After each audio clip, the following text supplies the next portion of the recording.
it's Allie, and I'm really excited about this video.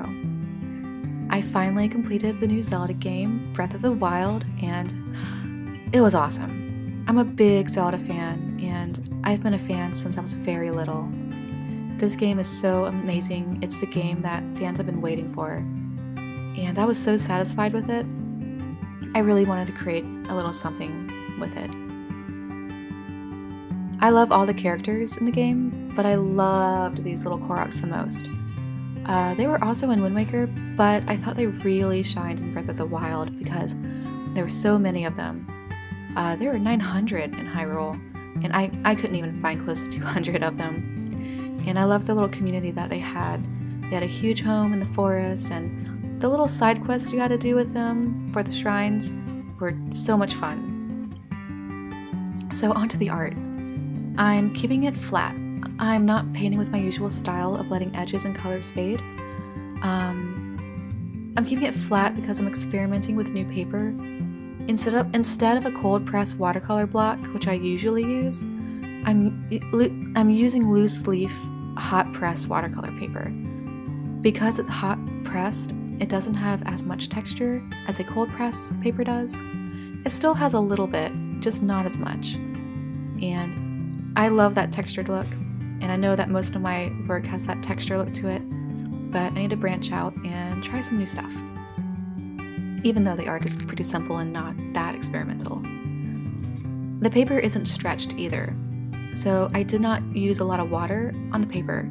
I had to restart the first Korok because I painted the same spot over and over again, and the paper started to come off. So it's good to experiment to know that, so I will know that about future paintings.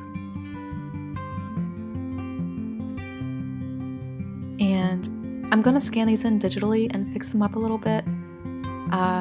What's great about doing that is that I can see mistakes, and with the blue guy, I totally forgot one of those mushroom caps, and I didn't see it till I scanned it in. So I went in and used the clone brush and fixed that right up. And here's where the sun started to come in through the window.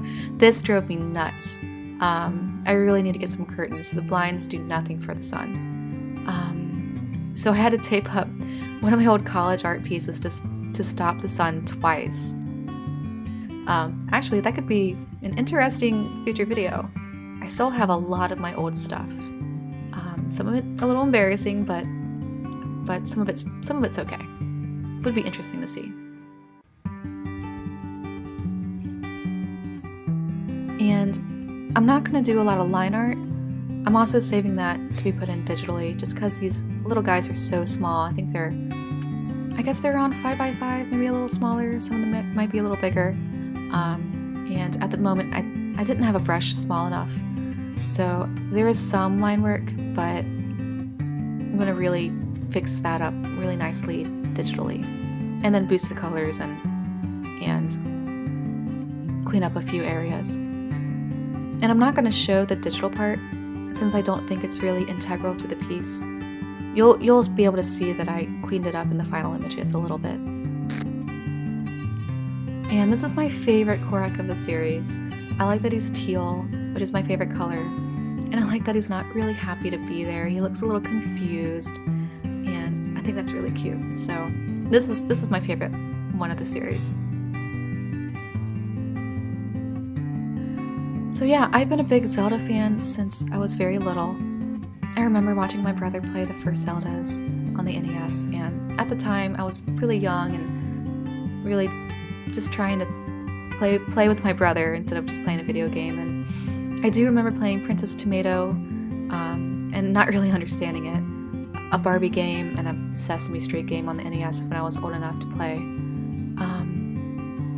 My brother continued playing games with me, with Mario and Sonic being the big ones, so we could play together.